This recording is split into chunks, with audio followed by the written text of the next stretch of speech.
I said all that to say monitoring spirits usually have some type of good quality about them. Otherwise, you would have not let them around you in the first place. And I need you to know how great you are and who's depending on you. I'm depending on you. You depending on me. We gonna give each other the best of the best, mother and son, while we're here. Hey, billionaires. Welcome to this episode of the B Word, guys. Yes, we are coming to a close of 2024. And there is a conversation that I just want to put to rest. And I was like, you know what? Let's do it with a recording of a podcast. So even the way I'm recording this podcast, y'all, I don't have no real structure. I'm in a season of my life where I am intentionally designing it the way I want it to be. That comes with a lot of trial and error.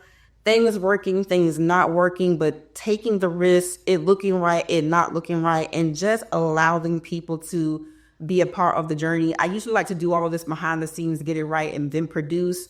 But a lot of stuff doesn't get produced when I do it that way. So here we are. I wanted to go live on my B Word Instagram page. I am going to let you guys experience this first for following the page. Then I will take it down and I'm going to upload it to my YouTube channel.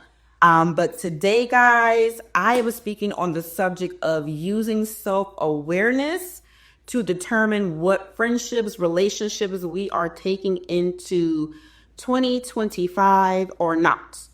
Okay? Using your self-awareness to come to those conclusions. So even as we have this conversation today with me, this is not going to be your end all be all because it's not your self-awareness, but you're going to use my self-awareness to go back to yourself to become aware to do this for yourself.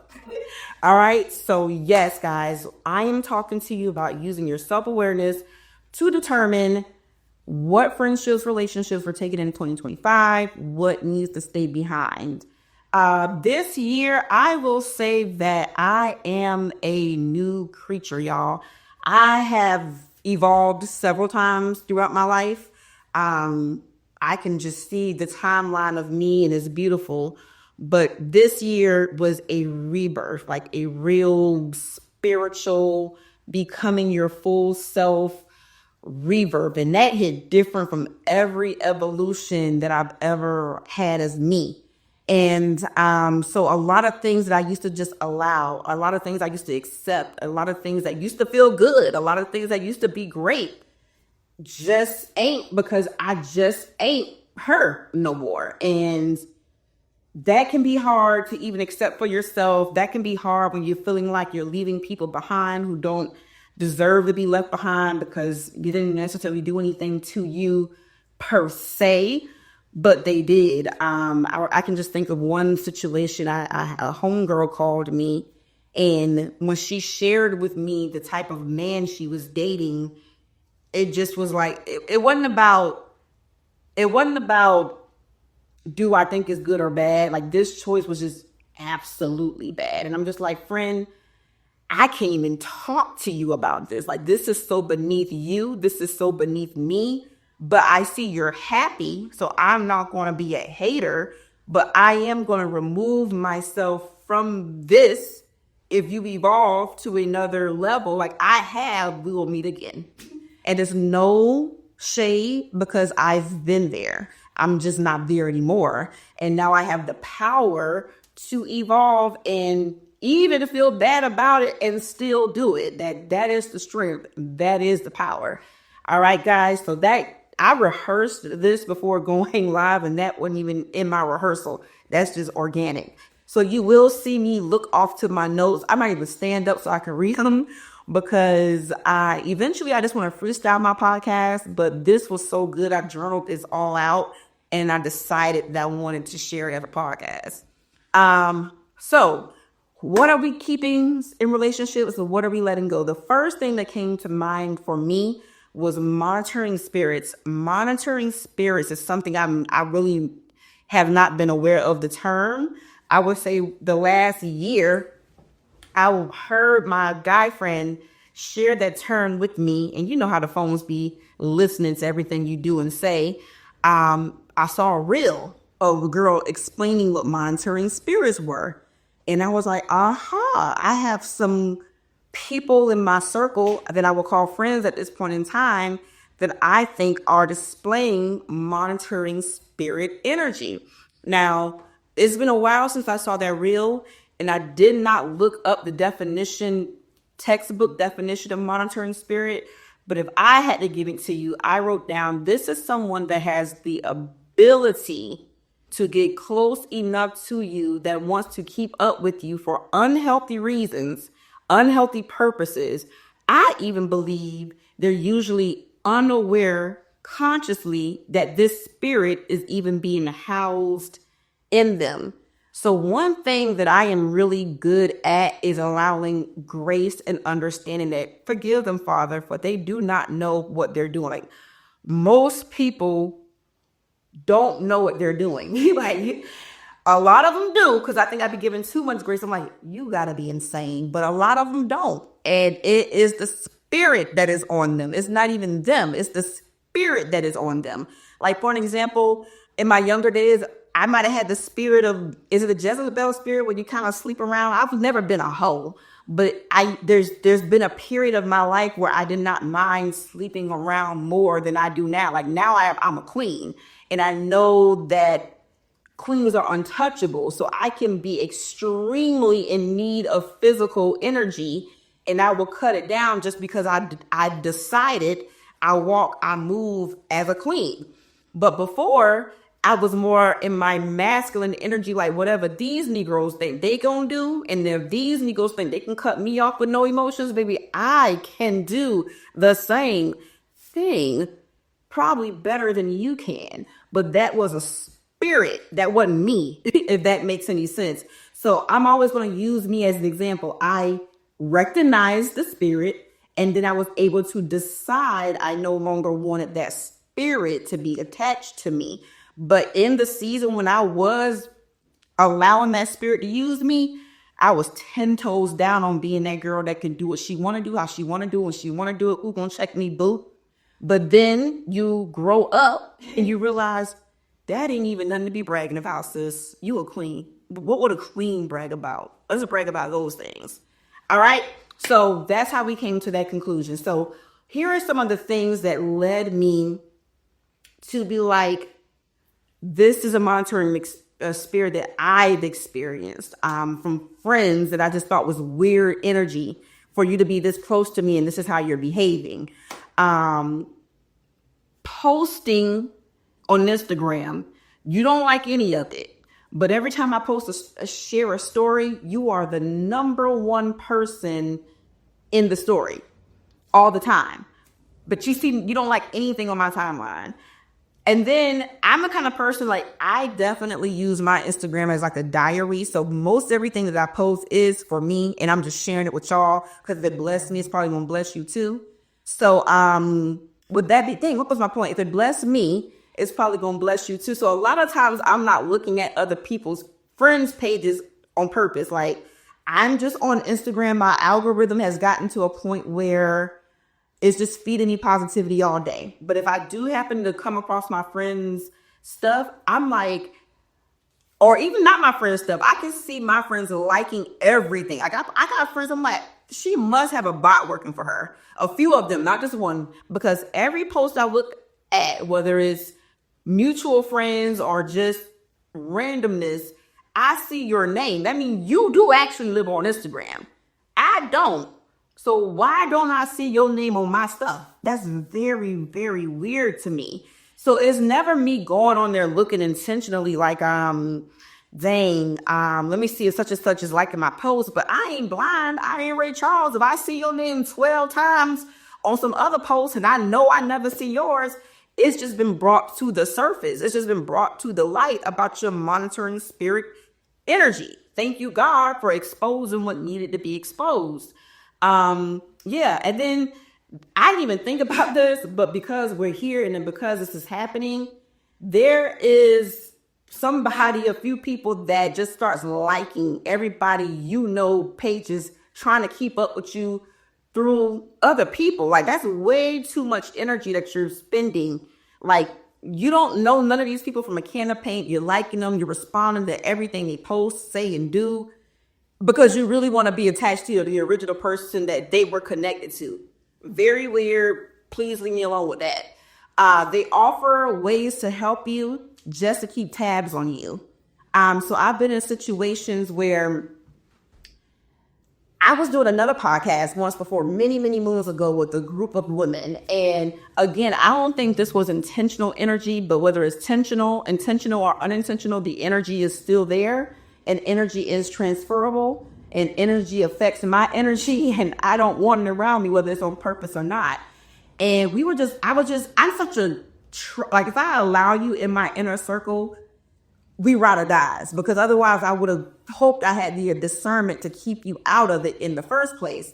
So now this person is like taking the lead on the project. And at first I'm like, okay, I really enjoy the help because I know they're passionate about it.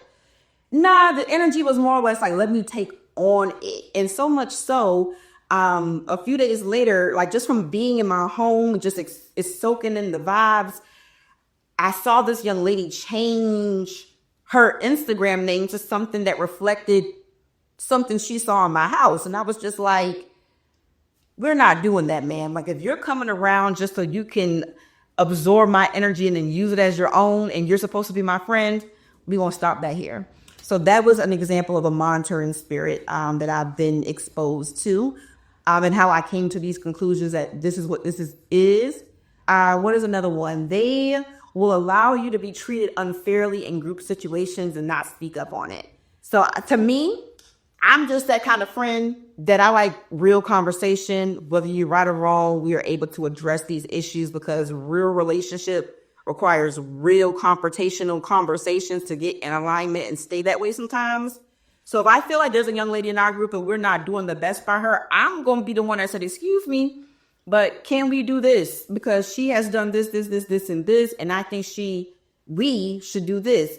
And if no one's doing that for me, you are a monitoring spirit and you enjoy the fact that I'm getting lesser than I deserve. And you secretly admire that because you wish deep down inside you had my energy. So you like seeing that it's not working out for me. You're never not going to admit it, but your soul is rejoicing. That spirit is rejoicing. What else do I have? They take on your thoughts and actions and they act like it's their own original thoughts. We kind of mentioned that one in the other example, but I've been on the phone with people that I said X, Y, and Z. They'll call me 2 days later and be like, girl, I had this idea for X, Y, and Z. And I'm like, I learned that I got to speak up because normally Blessin would just let you say that. And I would be like, oh, okay, yeah, all right, well, good for you. And I just never address it. But going forward, if we're going to break the spirit that is in them that is doing that, they're not going to know to break it if it's never brought to their attention. So if they're close enough in my proximity and they start doing that shit again, then I'm going to let them know. Actually, Clean, yesterday we talked about this and I said this. Now, if you want to use the idea, that's fine. But because I don't want to assume you're being a monitoring spirit, I want to bring this to the forefront so we can have healthy dialogue and just make sure we're all on the same page, because I am triggered by my inner circle. This may not be your trigger, but my trigger as a friend, I want you to know, is I don't like my friends copying me. It makes me feel like you want to be me. And I like original spirits. I like original energy. I like people who know who they are, who don't want to be swayed by me. I might be here to influence the masses, but I don't want my friends trying to be like me. I don't. So that's an example. And then what's another great example? I've been places where I've had intimate conversations with friends and then we get out in public and they're like saying, well, Blessin said this and Blessin said that. And I'm looking at the person like, but what did you say? I am Blessin Destiny. I am sitting right here. If there is anything I need to say, most of y'all know I ain't got no shame in speaking up for myself. Please don't speak for me. Whatever you need to do, say, or be, this is the floor for you to be yourself. Thank you. So I don't know if you ever knew what a monitoring spirit was. I want you to just take that information, use it for self-awareness, apply it if you need to apply it. But yeah, and the last example I had for examples that showed up to me as a monitoring spirit are those who are just calling to check on you. You know, in your spirit that they just calling to keep up with you. It's not a real checkup energy. And you know what? For me specifically, God did a really good job this year of taking spiritual control over me. There was just certain friends I couldn't even answer the phone for versus ones that I thought was a little iffy, but God still allowed me to answer the phone for them. That's how I kind of learned who's on assignment to me and who's not by listening to the spirit and working on that. But there was one girl, she called me like 5 times. We hadn't talked all year. And one of the reasons we hadn't talked all year is we were working together. And then one day she just stopped deciding to work, but she just never called. She never said she was going to stop. She just stopped. And I'm like, as a grown up, baby, I ain't chasing behind nobody. You knew that was flaky when you did it. I'm not going to call you. So now since you've done that flaky shit, eventually I'm going to stop cursing. You're calling me. And I'm just like, I can't even answer this phone. Spirit is like, we have nothing to talk to her about. And so she called me like 5 times. And then the 5th time, she's like, I really have an important question for you. And I'm saying to myself, if the question was even that important, you would have asked it. But because I do have a heart, I need to listen to God because he already told me you ain't it. That's a bar. When God tell you they ain't it, it don't matter how many times they call. Leave it. But I called, disobedient. She wanted nothing. She was just checking up on me, literally to just check up on me and see if I'm surviving now that she cut me off for no goddamn reason, right? So I'm like, yeah, bitch, I'm surviving. Oh, excuse me, I ain't meant to go that far. Yes, I'm surviving. All is well. Please don't check on me again. Like, it's just, I'm never not going to not be great. I need you to know that in your spirit about me, okay? So those are just some examples of what a monitoring spirit was and to me and how I was able to come up to those conclusions. All right, next part of this discussion, we are going to hop over to 3 types of people we should cut off before 2025.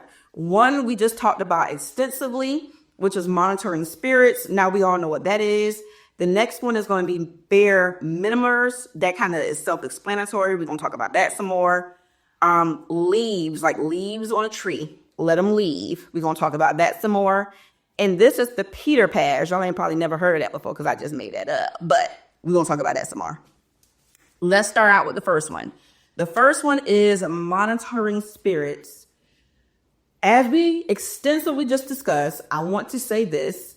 Not all monitoring spirits have to be cut off. You yourself have to be strong in spirit to not cut them off, though.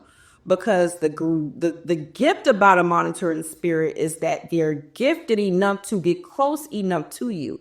Because people like you and I, we already got that discernment up. We already like, I don't even really want no friends for real because y'all ain't really that, people ain't that trustworthy since the beginning of time. We've been showing our highs. It's not you. It's in your DNA. When Eve ate from the tree, when Cain killed Abel, it's just who we are as people. So because of that, I just try to tread lightly on who I will allow in my circle. So I said all that to say monitoring spirits usually have some type of good quality about them. Otherwise, you would have not let them around you in the first place. Your power is the ability to identify the spirit. So therefore you can then decide and you're not taken by surprise whether now that you know this information, should you cut them off? Is this something you can use? And when I say use, I don't mean like using people negatively, but God put us all here to be used and to be useful. So this person can be used and can be useful from a positive perspective. They can stay. Or if you're on assignment to them, they gotta stay because God has put you there to probably help heal them from this foolishness that they're on. And is this something that you can accept? But they know how to get close and they're good at what they do, but most of them don't know what they're doing. So it can be a headache to even keep them around. So you have to use your discernment and decide if the good outweighs the bad and if you're on assignment to these people. Second type we're cutting off is bare minimers. Now, Again, this is my self-awareness, and I'm trying to help y'all just figure out what y'all, what's the word I'm looking for, non-negotiables are. You might be a bare minimum type person, so you can have bare minimum friends. I'm not. Again, I do my part in strategically being a solo artist. So if I allow you in my group, you're going to perform, or I'm going to cut you out, because I am Beyonce.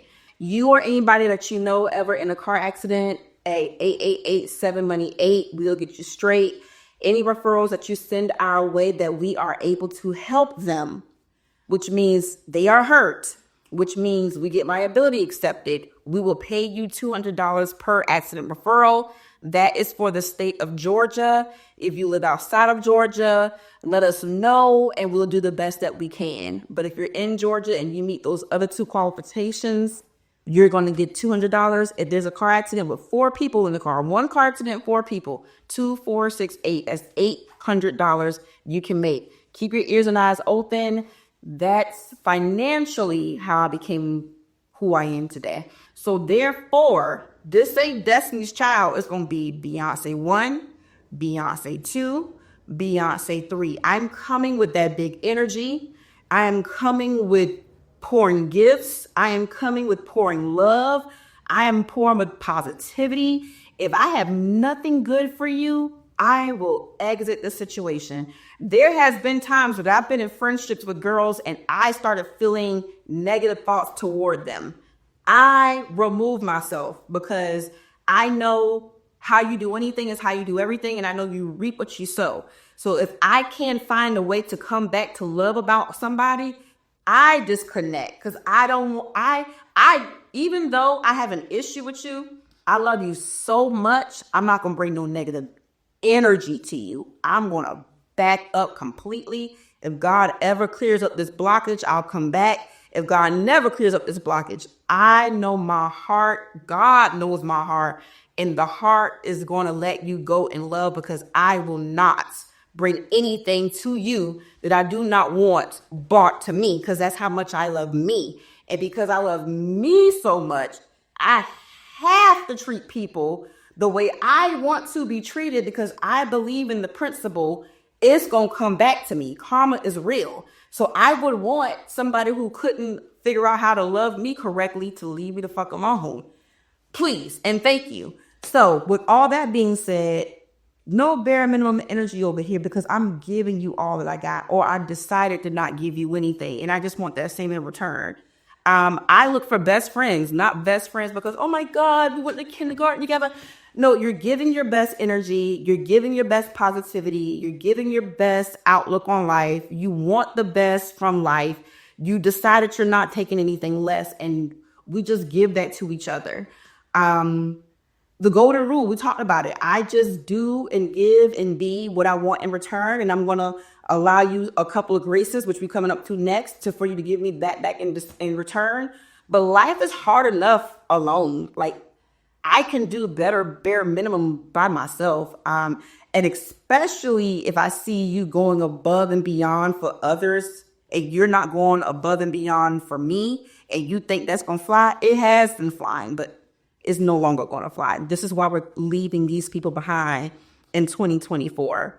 Let me make sure I got one note. So thoughtfulness, like I'm paying attention to you, boyfriend and girlfriends. I'm like, she likes this. He likes this. This angers him. This makes him happy. This makes her happy. How can I do more of that for this person? Because I've decided I want to be in a group with them. If we're not thinking about each other in that way, I have very high standards for all ships, partnerships, relationships, friendships. If we're not rising to high standards, I just would rather pump my little boat by myself, because I know what I'm bringing to the table. The next that we're leaving behind is leaves, like leaves on the tree. Leaves on the tree is the only part of the tree that leaves. Sometimes the leaves need to leave. Let them leaves leave. In this season, for personal reasons, but also for economic reasons, the world is changing. Everything, how it used to work, how you used to get money, what used to be the blueprint ain't it. We got to lock into this changing world. And less ships, the better, because the more ships you have, the more you have to divide that energy because you're giving everybody your best. That's a lot of energy being spread out. I'm thinking it's selfish season, y'all. Focus on your tree. God is the roots. Jesus is the trunk. And you are the branch that is going to bear the fruit. In 2025, let's just view the whole year as a fall. Fall. This is the season where the leaves leave the tree. They turn colors. We done collected the harvest. We're just being the tree. The tree got no leaves on it. Let them leave. We got to focus on the substance in this season. That's not to say in 2030 we won't leaves again, because we also got to get a new identity with time. We own man's time. God has a different time. A season with God can be 7 years, 7 minutes. So we just got to change up structure and flow a little bit and listen to spirit a little bit, and you'll know what season you're in. And I'm thinking selfishly, I know it's the leaf season. Economically, I know it needs to be a leave season for you. Let them leave, because you need to focus on investments. You need to focus on skills. You need to focus on keeping up with this very fast pace changing world in this season. Let me make sure I hit all my notes on that. Leaves are cool, just not in this season. And the fourth type of person that we're leaving behind in 2024, I'll call this the peer pass. The peer pass is just my fancy way of saying 3 strikes you out. Even with the peer, first of all, we don't allow no Judases in our circle. That was Jesus' assignment. Let me not speak for y'all. That is not my assignment. I am a Peter. Even though I get it right most times, even though I give my best every day, ain't nobody perfect. All of us gonna fall short in the glory of God. All of us gonna fall short in the glory of our romantic partnerships. All of us gonna fall short in the glory of friendships. But you got 3 times to deny me. If I had to think about, is she trying me? Does he love me? Did he give me his all? Am I doing more than they're doing more than 3 times with you? I'm just going to say it's a wrap. Now, maybe if Peter had denied Jesus 4 times, Jesus would have forgave him. But I'm going to just start where Jesus stopped, where Peter stopped. But not even Jesus, where Peter stopped. After the 3rd time, Peter was like, enough is enough. Jesus is my friend. Let me act accordingly. That's where I'm at. I gave you 3. Enough is enough. I ain't about to see if you about to do this for the 4th time. Because now, fool me 3 times, shame on me. So those are the type of people that we are leaving behind in 2024. Now, I know you're probably asking, damn, Blessin, how did you become so self-aware? Dang, how did you get to this? Well, it starts with being selfish. No, I'm just playing. But I'm so glad you asked. And this is how I got here, y'all. I wrote this and I'm going to read it to y'all. It says, I had been aware of who I am for a long time.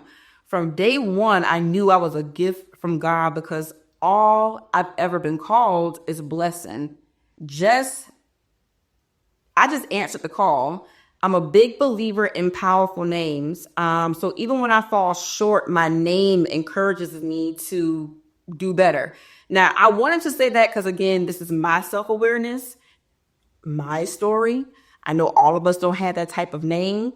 But for anybody that is pregnant watching my podcast, I want you to think very seriously about what you're naming your children. And even if you have a name like Brittany or a name like Michael or a name like Tashana, it probably means something. And I just want you guys to teach your children what the name means, because I promise you, there's been times where I'm like, I can't do such and such and such and such because my name says I am this. You are what you answer to. And I just thank my mother for allowing me to answer to a name like that. So, again, everybody can't have the same name, But give your child a name with some meaning and always teach your child what that name means. Like even my son's name, his name is Barack Boaz Ashdarian McCoy Thompson. Barak is actually Arabic for the blessed one. So my son is also being called Blessin every day. And he's named after me and the president, which gives, when I call my son Barack and and now that he's 6 and he knows about President Barack Obama, I can just see the sense of proudness. Like he just thinks he's going to be the president just because him and the president got the same name. Boaz, he almost didn't get that name. My mom didn't want me to tell people what Barack's name was going to be, so we called him Baby B, and I was accepting B names. And one of her friends gave me the idea of Boaz, and I was like, golly, because Boaz is the man in the Bible that represents the woman getting her dream guy, like the man. It's no long period of time that Boaz meets Ruth, and he goes to work showing up how a man is supposed to show up. And I put that on my son because that's how you showing up for these women, period. And so thirdly, his name is Ash Darian. So my mother had 2 kids that passed away. One of them was Ashley, my brother. The other was my sister Tahila. And then I had a brother, my nephew. His mother suffocated him with a pillow when he was 19 months old, and his name was Kadarian. So before I knew I was going to name my son after me, like in middle school, I decided if I ever grew up and had a son, I was going to name him Ashley after my brother. And then the experience, as my brother died before I was born. And then the experience of losing my nephew happened when I was a teenager. So then I was like, well, I'm going to have to name him after my brother and my nephew. Okay, so now I grow up and I'm like, ooh, but Barack is a good name. Boaz is a good name. But I got to keep the promise to Ashley and Kadarian. You know what? I don't want a lot of kids anyway. I'm about to give my son, you getting all these names. Son, you got a lot to live up to. Son, let me break it down to you what these names mean. And all of your ancestors are great men and they're just riding for you, King. You got ancestors who didn't have a chance to ride. You riding for them, King. And I need you to know how great you are and who's depending on you. I'm depending on you. You depending on me. We gonna give each other the best of the best, mother and son, while we're here. Like my son doesn't eat meat because while I was pregnant, I decided he was going to eat like Daniel from the Bible. And Daniel was the strongest and the smartest because he had a different diet from everybody else. Like that's just how intentional you got to be about designing your life. And the belief in that makes it true. Like my son is only 6, so it's kind of hard to say how strong he is, but smart. The boy came out the womb reading and talking, and I could say if I wanted to, because he eat like Daniel. By your belief, it is done. All right, that wasn't a part of my notes. Let me go back and stay focused. So that is the power of using a great name of naming your babies. I also realized at a very young age that I was made in God's image. So whenever I fell short, whenever I was acting like a mere mortal, like my heart, my gut, my mind, my example, my mother, I just knew that I was a young God. I knew I was just made in God's image. So whenever I fell short, I just always came back to that understanding. And the great thing about it, y'all, is you can always change. So if you don't know who you are, change and become who you're supposed to be. People like me, if you do know who you are, you're always evolving to a better version of you. But even us at some point have to be born again and just walk in spirit. And that is what happened to me this year. And it probably won't be the last time that this happens because you're always completing cycles and reaching the next level of change, reaching the next level of being evolved, reaching the next level of being born again. And each one gets harder, but easier at the same time. I learned at a very early age that most people do not know who they are. And because most of these people don't know who they are, I learned at a very early age, I had to decide for them which ones I'm going to be able to align with the best what triggers I'm going to accept the best, because statistically, it's a numbers game. Out of 10 people, 2 of them know who they are. The other 8 do not. It's just the way the world is designed. And the likelihood of me meeting someone who knows who they are versus not meeting someone who doesn't know, I'm more likely to meet someone who doesn't know. So I'm going to have to be the one who knows how to navigate that. The power is in knowing who you are, so you can decide who to navigate, why not to navigate, if you should navigate, if it's worth navigating, if it's assignment, all of these things. You can make a conscious decision. These triggers usually stem from traumas. The traumas usually stem from childhood. Because I'm so self-aware, I can trace back triggers to traumas, and now we have the power to address it. I can't see my notes down here at the bottom. So now we can decide if this is a trigger or an alarm, and is this helpful to my DNA, and should I stop it here, or is this something that I should allow to pass through to the next generation? Had I not experienced the trigger, I would not be able to make the decision. All right, so let me break that down. A lot of times when you're triggered, that means you're experiencing something negative. And a lot of us, and this negativity probably comes from a childhood trauma.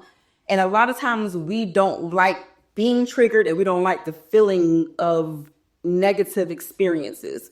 But negative experiences are so healthy for you, because negative experiences, failures, loss is how you shape your future. So you can literally say, this is no longer, now that I felt it, I'm aware. Once I'm aware, I can make a decision. Now, once upon a time, I used to let people walk all over me because I was unaware of the trauma of when I was a child, people walking all over me. Now I'm aware. Now I'm a mom. Now I'm going to consciously decide I'm never allowing people to walk all over me again. And now I'm passing on the energy, the new gene coding to my son of, we don't let people walk all over us. My mother probably let people walk all over her. My grandmother probably let people walk all over her. But now, because I have the time, God has afforded me to really be able to have time. Like our parents didn't have the time to self-reflect the negatives. We just had to provide. I can say, no, this is not healthy for my bloodline. And I refuse to let this pass another day. And that's how strong and powerful you are when you become self-aware. I used to feel like I was struggling, like with writing gratitude lists sometimes. I'm like, it gotta be more to saying, thank you, God, for waking me up this morning, even though that's a major miracle. It gotta be more than thank you, God, for putting food on my table, even though a lot of the world ain't got no food on the table. I do, but my gratitude is different. My gratitude is thank you that I can carry. Thank you for self-awareness.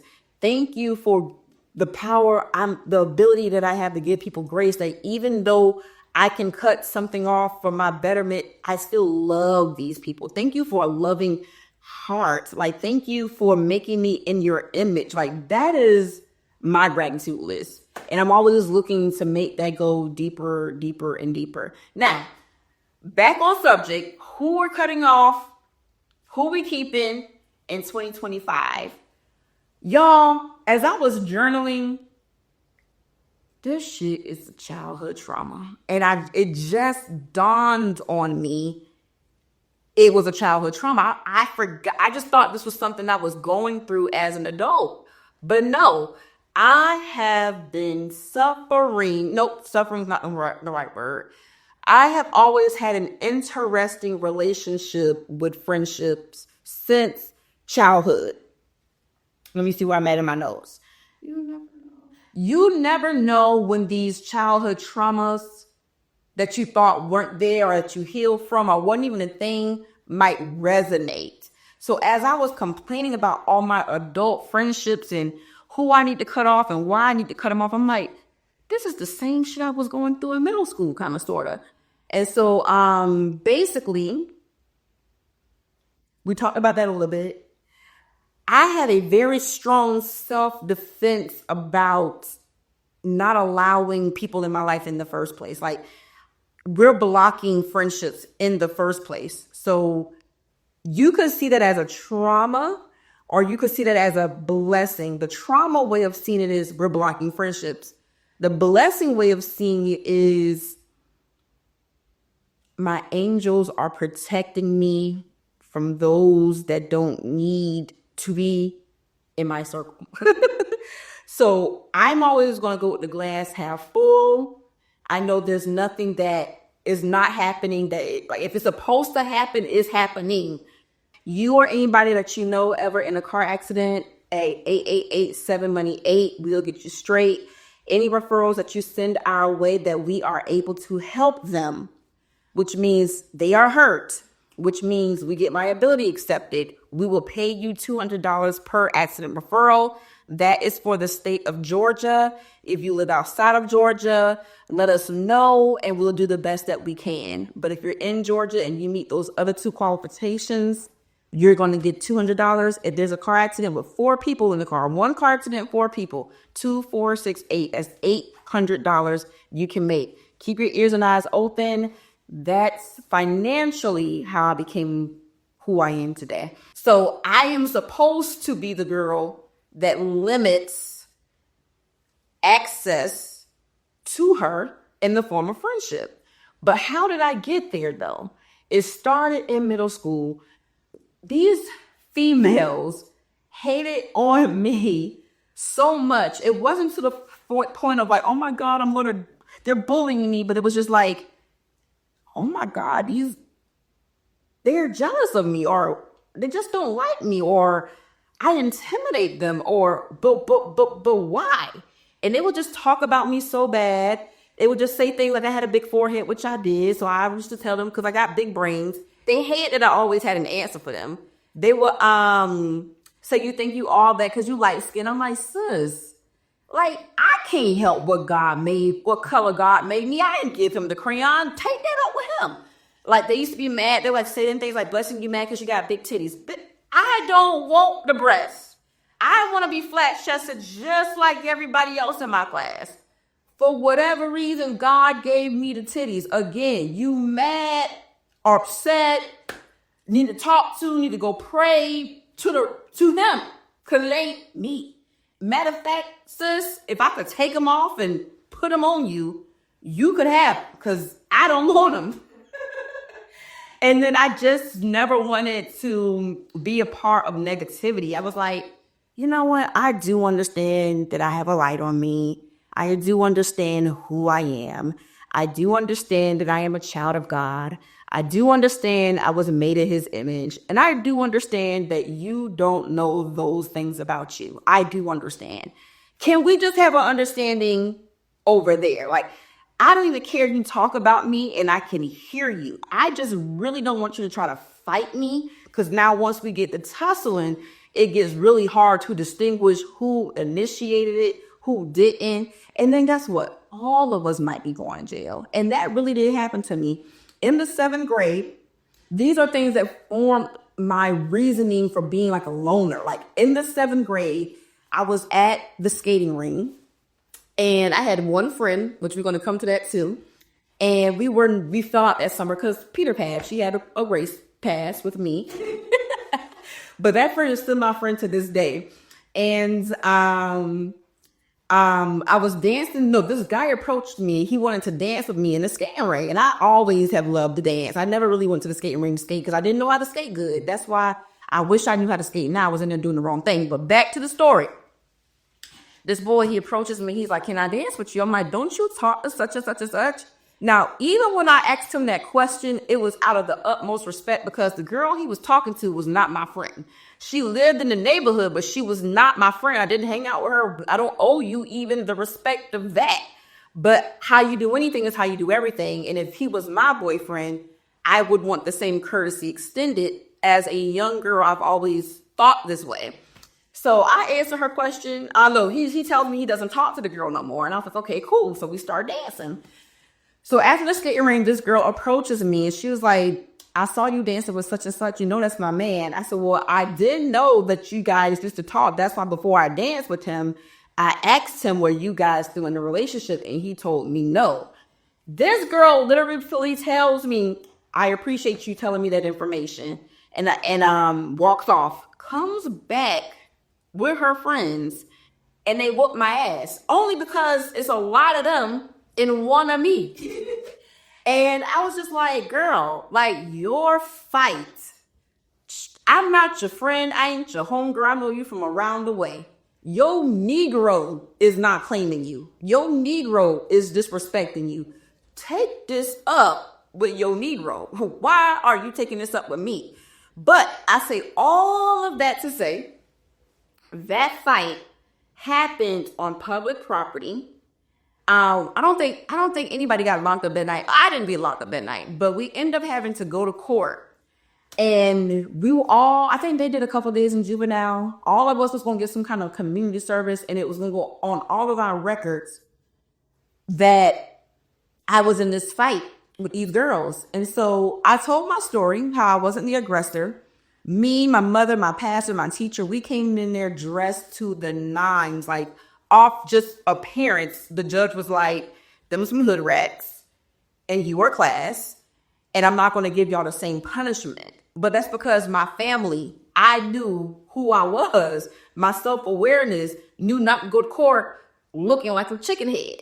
And they did. And that was the only thing that saved me. So I always knew I was called for greatness, and I didn't want to get caught up in the riffraff of it. So solid friends.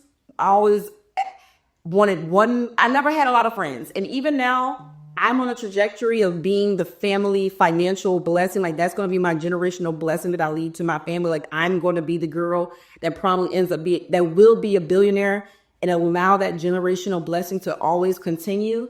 And as I'm studying billionaires like Oprah, she got Gail. She ain't got no whole clan of people. And Gail has been her ride or die for many, many years.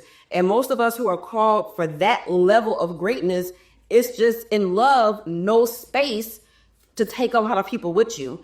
What's another note on here I want to say? So yeah, I love hard, and because of that, and for safety reasons, I just wanted to be kept out of foolishness, friendships. Okay, so yeah, before we go there, I wanted to say that I just did a wonderful job of not, like, if I knew you were a thief and you be stealing and shoplifting, automatically you couldn't be my friend.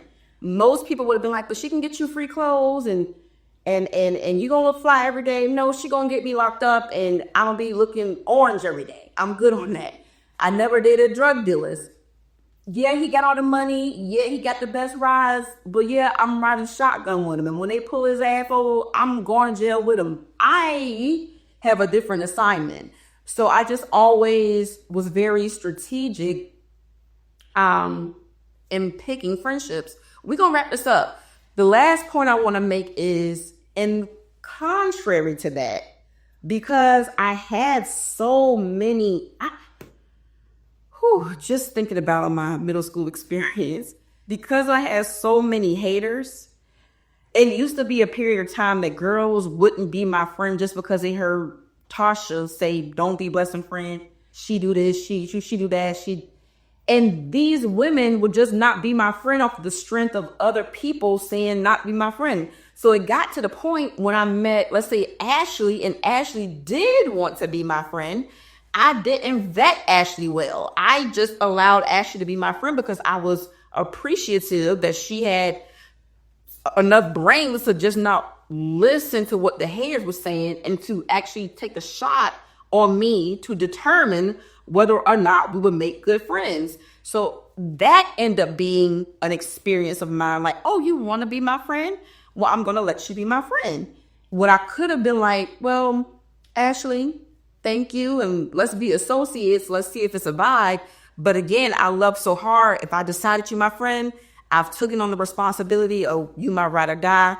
Now I'm showing you ride or die energy, but I never vetted you that you had that ride or die energy in you. Another example I want to bring up is I went out to me and this girl. We knew each other from working in the same industry, and we decided that we wanted to see if we could be friends. So we scheduled a dinner and we went out to dinner. By the end of that dinner, she came to the conclusion that my personality was too strong for her. Told me that verbatim. And that I should try mellowing out a little bit. Maybe meddling out, but I should try being softer, I think was the word. Something along those lines, she said. And I looked at her and I said, baby, friendship is just like courtship. This is our first date. And if you feel like my personality is too strong that you think I should change on our first encounter, there's too many people in the world. You should just decide that you don't like my personality and it does not fit well for what you like in a friendship, and you just should decide not to have a second date with me. This girl and I end up continuing to be friends for the next 15 years. Friends, air quotes. Knowing what I know now with the Ashley example and the vetting, when she said that to me, I should have never gave her the chance to choose me.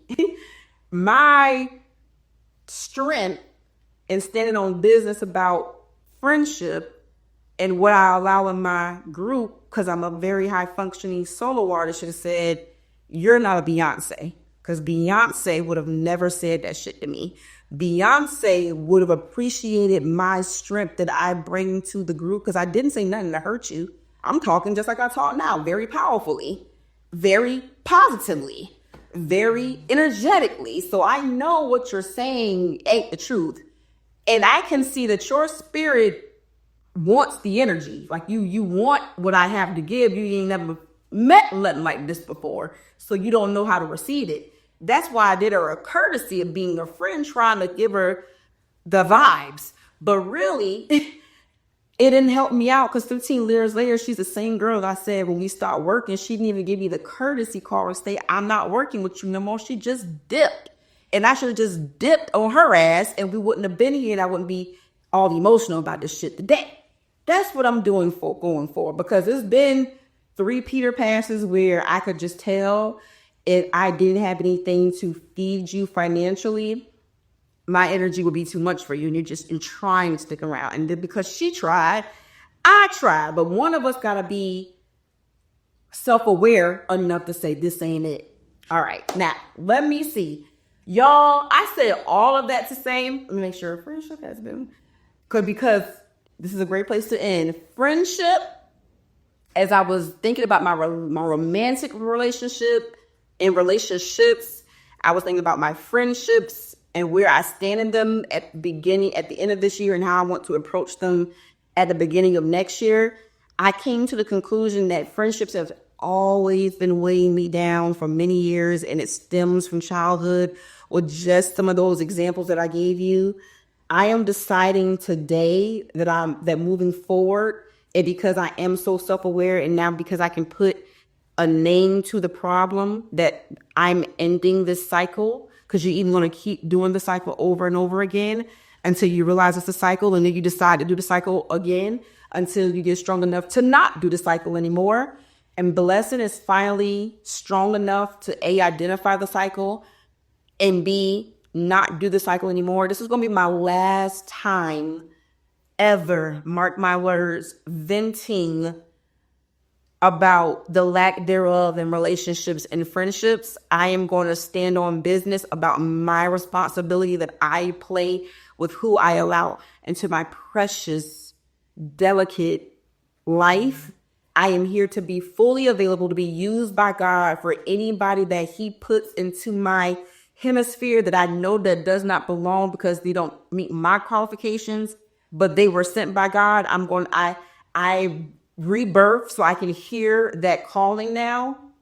And I just want to focus on the friends, because when you get the contrast of the negative friends, it's very as a positive person, I shouldn't be worried about negative friends. That's the devil way of knowing how to use an angle to get me. He knows friendship is my weakness. He knows relationship is my weakness. So that's why he uses it since childhood, because I know who I am, to creep in. He knows that's a way. He know he can't get me with no hardcore drugs. He know he can't get me with no dude with money because I work too hard for that. He just knows that he can't easily shift me, but he knows deep down inside I do crave companionship. So he'll use friendships, whatever way he needs to, partnerships, courtships, romantic ships, to try to get to me. And I've identified that now. And there's one friend that I have that I used to be like, she prioritizes her socialite friends. And I was like, I just like all my friends because I like all my friends. But you are the company that you keep. And I said, that's not true, Blessin. You kind of do the same thing. You prioritize your money-making friends. Like your friends that's getting to the bag. Because you a bag girl, you just naturally gravitate to them. But if we get to spirit, because usually socialite energy, superficial energy, usually money energy, superficial energy. But if we get to spirit energy, real, I'm trying to not use the word nigga no more, y'all, but real God energy, that might not be your richest friends. Like even this summer, I learned that I came to Atlanta to be a better person and better experiences, which taught me a lot about making better money. But making money is not necessarily hard. What my mama showed me, how to live a full life with no money, that's magic. That needs to be studied. That is spirit. That is manna from heaven. That is God giving you your daily bread. That is God being your source. That is what I needed. But I had to come to Atlanta to get the contrast and the skill set of making money so I can mix it with the concept and the skill set of having no money and thriving, because I got the best of both worlds. So everything always happens for a reason. But I said that to say I got to focus more on my friends, which is great hearts, because just as much as I'm a money girl, I'm a great heart girl. And I got a list of about 12 of y'all that when I sat down to do the work, the heart is where the heart needs to be. And if I focused on y'all way more than these chicken heads that can't live up because it's so superficial probably in the first place, I wouldn't even have to do this podcast today. So this podcast is farewell to everybody who does not belong in my 2025, but also farewell to the energy, farewell to the cycle, farewell to the devil of trying to keep me in this cycle. My self-awareness has made me aware of it, of you, and you, like the monitoring spirit I told y'all at the very beginning of this call, can no longer use me. You can no longer use the spirit of friendship, of the lack thereof, on me. I'm solid in God. I'm solid in me. And God is going to deliver those things and people and places that align with this new version of me. So a lot of you got to get left behind. And I'm so sorry. Like in the flesh, I'm so sorry. But in the spirit, it's to don't even apologize. It's to just take up your new life and get the F on. You know? And with that being said, guys, I meant to say this in the middle of my podcast, but this is my new sweatshirt line that's coming out. I have 7 B's that I live by: Bible, body, bless, beauty, boss, baptized. I think it's one more. I can't think of it. But I have this one says B is for boss. I have one for every B. They're not officially on sale, but if you are interested, just shoot me a DM with your B that you want and your size. They're sweatshirts. They're $60 because right now I'm not mass manufacturing them. So it costs about $45 just to get one print. By the time you buy the shirt, get the print and ship it. That's what it is. But yeah, I love y'all. This is what I'm going to be rocking. And I just wanted to share it with y'all. You or anybody that you know ever in a car accident, 888-7-MONEY-8. We'll get you straight. Any referrals that you send our way that we are able to help them, which means they are hurt. which means we get liability accepted. We will pay you $200 per accident referral. That is for the state of Georgia. If you live outside of Georgia, let us know and we'll do the best that we can. But if you're in Georgia and you meet those other two qualifications, you're going to get $200. If there's a car accident with 4 people in the car, 1 car accident, 4 people, 2, 4, 6, 8, that's $800 you can make. Keep your ears and eyes open. That's financially how I became who I am today. Thank y'all so much for tuning in. This is going to be here for you all to enjoy on this page for 48 hours. I was trying to say 24, but Spirit said 48. Then it will be on my YouTube channel. Be sure to check me out there, like, share, and subscribe. As my grandmother told me when I was a young girl, and I don't really remember much about her. She was living, she'd be 107, but I just remember her spirit just being so sweet. And as I was having these challenges with friendship, she visited me in spirit and she said, remember who you are. Stay sweet. And the remember who you are really meant remember who she is. And that's remembering my ancestors. And it was just like the scene when when Simba looks in the water, but his dad is there and his dad is saying, remember who you are. Because it may not be Simba, but it's in your father. And because it's in your father, it's in you. And because it was in my grandmother, her little sweet temperament, it's in me. If I remember who I am. And one verbal thing my grandmother always told me was, don't take no wooden nickels. That means we ain't accepting the bare minimum. I wish you all a wonderful 2025, a wonderful life. Go get that shit. Like, go get everything you want and go get it, because what you can't get, because God sees your belief, he is going to bring the rest. In Jesus' name, peace. How do I get out of here? If you end this live, you will also end all of your views.